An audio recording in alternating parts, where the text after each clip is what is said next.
Welcome to The Happy Writer, a show about creating and sustaining a long-term author career. My name is Patty Jansen, writer of science fiction and fantasy. I've published independently since 2011. This show covers motivation, diversification, learning new skills, and your place in your career. Come on in and be happy.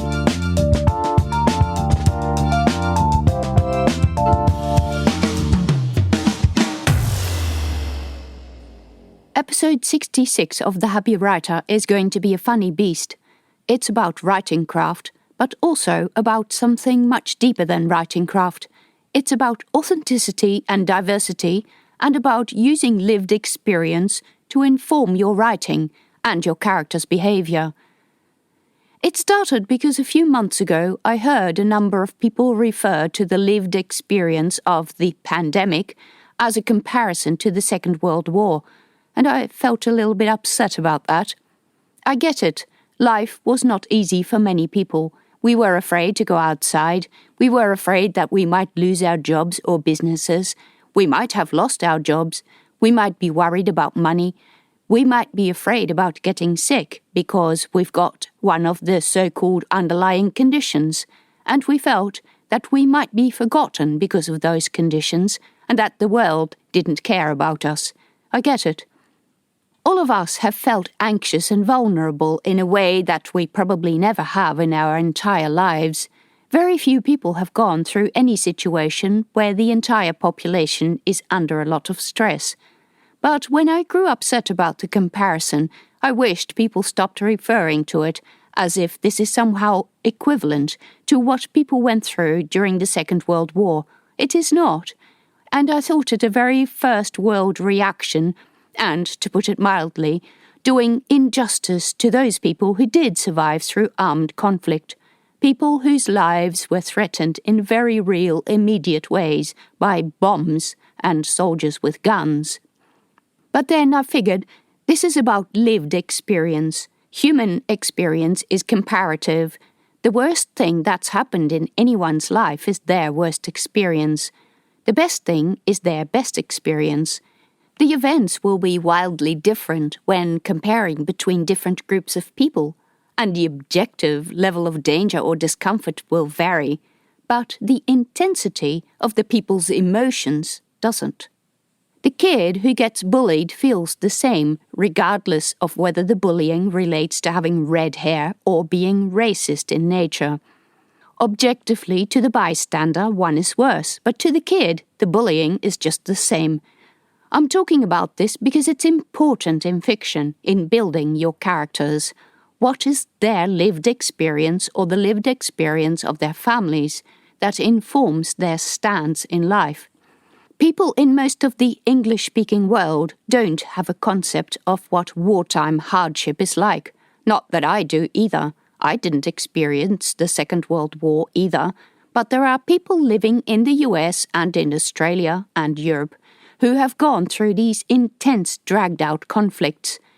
As writers, the onus is on us to listen to them when they want to talk about it, to read about them, to keep their experiences alive.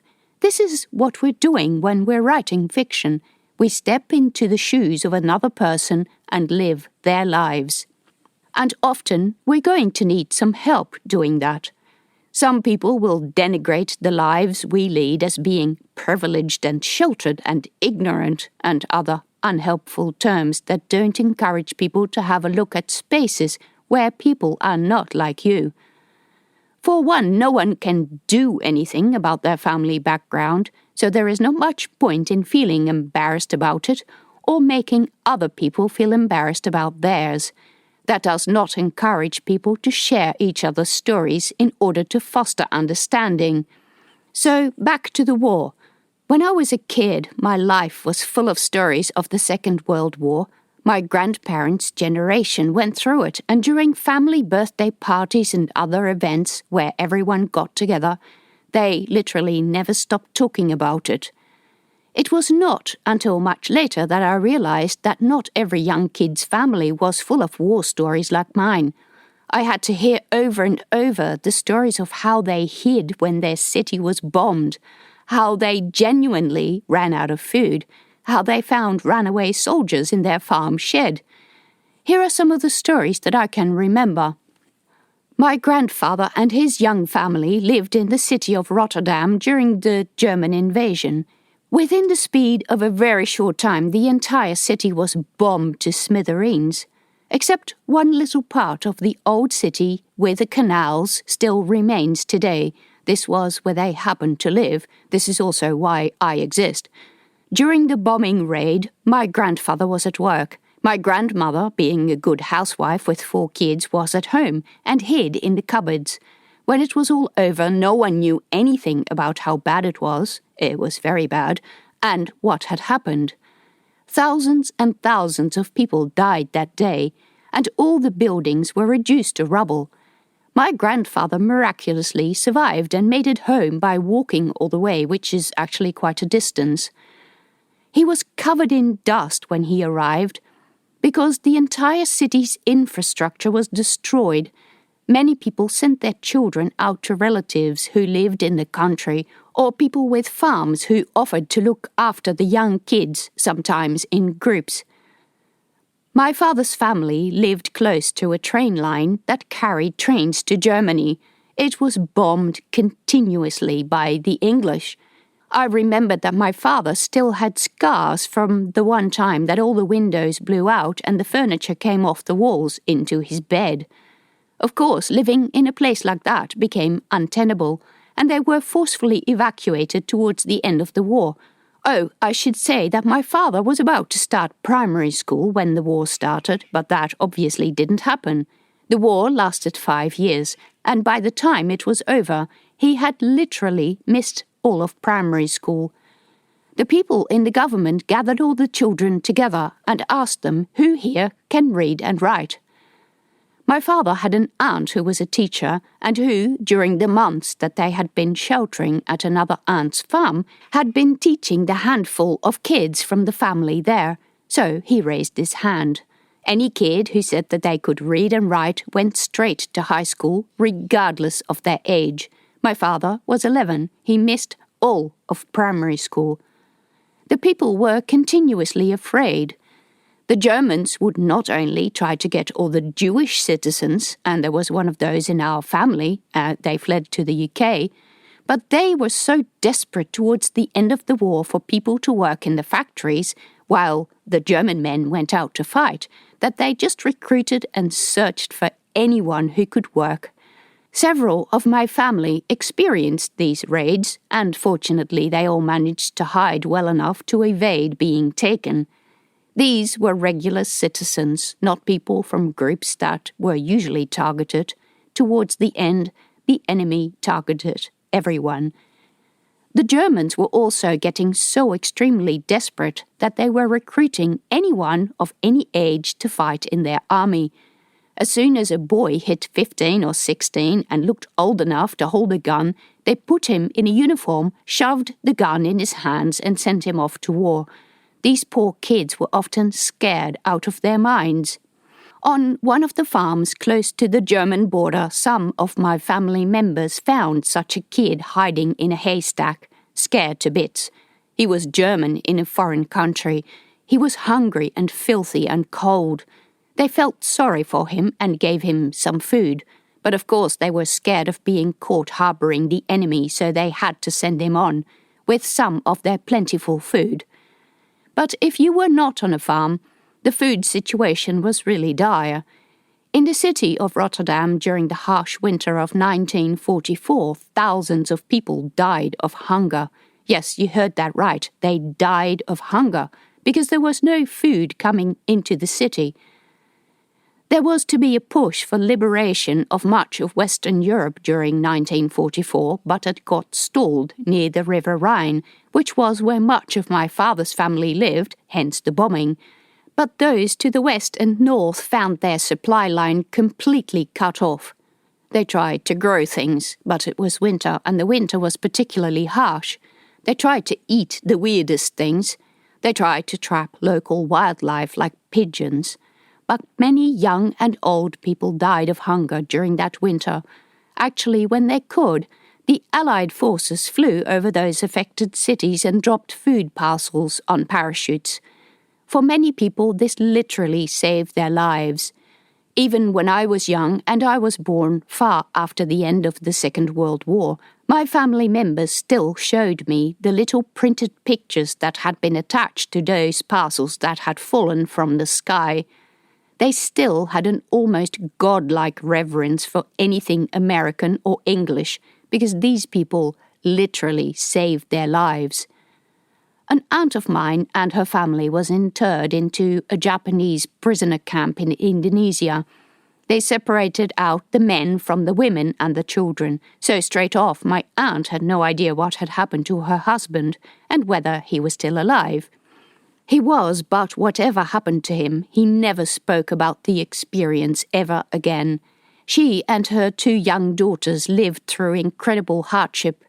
Not only were the supply lines pretty poor, not only did the Japanese soldiers have no idea what they were doing, and they overcompensated for this by being extremely harsh, the climate was conducive to tropical diseases, and many of the young kids got extremely ill and some died. There was also hunger in the camp, and then the continuous nervousness of the soldiers, who didn't really know what was happening elsewhere in the world and what they were supposed to be doing with all these women and children either. This is kind of a weird and personal episode, and I'm really not sure why I'm telling this. Partly it is because I don't want these stories to get lost, and partly also because I think that we, in most of the English-speaking countries, but especially countries like the US and Australia and New Zealand, which never saw any armed conflict on our soil, we live in a position of shelter. And if we write about characters we place in situations like this, we should listen to the real experiences. I like to think that we owe it to the people who went through these hardships to keep their stories alive in a way, that we should look to their stories to inform how to build our characters and their experiences. Lived experiences. Those things are still happening today. Listen to people you know who have lived through hardship talk about what they remember most, or what was the most poignant memory. Not everything is meaningful or deep or dramatic. Being unable to get bike tires and replacing broken ones with wood, which was insanely uncomfortable. Young boys being boys, scavenging for bullet casings in the ruins of a house because, they were boys. Last year, we visited the house of an old colleague of my husband's in Canberra. They've both since moved to different jobs, so they're not colleagues anymore. He is a Serb, and he described how he happened to be serving in the army at the time that the former country Yugoslavia fell apart, and the different regions, now countries, went to war with each other. In the barracks, they were woken up through alarms. All of these soldiers in the dorm had come from different regions of the country, so they all looked at each other and went like, "What? Are we now supposed to be each other's enemies?" They had no idea what to do. My husband's friend later worked in signals and radar, and he would spend his days monitoring the NATO ships off the coast which were bombarding his country. Or the story of an older friend who fled the Iron Curtain from Poland and spent time in Austrian refugee camps. Or another one who described to us in detail how difficult it is to move to a different region within China. Listen to those stories. That's what we do as writers. Try to understand what it's like. Build your character's lived experience. As writers, we have a responsibility to put our events in the proper context. We need to listen to the lived experiences of those who went before us, or those who came from different countries. I believe few of us write purely for the sake of entertaining others. Most of us also want to convey a message, no matter how tiny and well hidden. It doesn't have to be a politically charged message. It may be a human one. But there is probably not a book out there that doesn't have a message of some sort. Books are communication. That's what books are meant to do. We can make the message genuine by listening to people talk about their lived experiences and understanding how this shapes the way people see the world and react to it. I guess that is the message of this episode.